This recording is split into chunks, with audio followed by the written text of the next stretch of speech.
Joan, l'exèrcit és qui té ara el poder. Què ha passat? Estem davant d'un cop d'estat? Almenys tècnicament no, perquè oficialment, ho deia aquesta tarda el vicepresident, l'exvicepresident ja, Omar Suleiman, ha estat una transferència de poder a la cúpula militar, a l'Estat Major. El nou home fort del país es perfila com l'únic supervivent del gabinet Mubarak, de l'últim gabinet Mubarak, el ministre de Defensa, Mohamed Hussein Tantawi. Ha format ja una junta militar. Tinguem en compte, tinguem present que era l'única forma, acudir a l'exèrcit, de salvar les restes d'un règim que feia aigües per tot arreu després dels 18 dies de revolta. L'exèrcit és l'única institució, ho hem repetit al llarg d'aquests dies, és l'única institució respectada per la majoria d'egipcis, l'única institució de l'estat respectada, un estat que havia caigut ja en la impopularitat absoluta.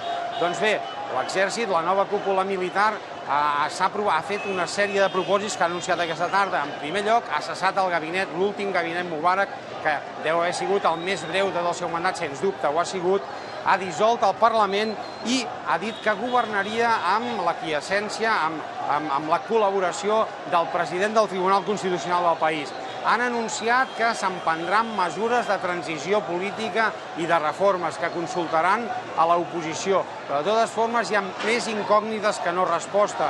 No està clar quin paper assumirà, quin calendari hi haurà, quan consultarà l'oposició, si hi haurà un gabinet d'unitat nacional o no després d'aquesta junta militar, quan es convocaran eleccions lliures. Hi ha moltes preguntes que encara, lògicament, al cap de només 4 hores i escaig de la caiguda de Mubarak, no tenen resposta.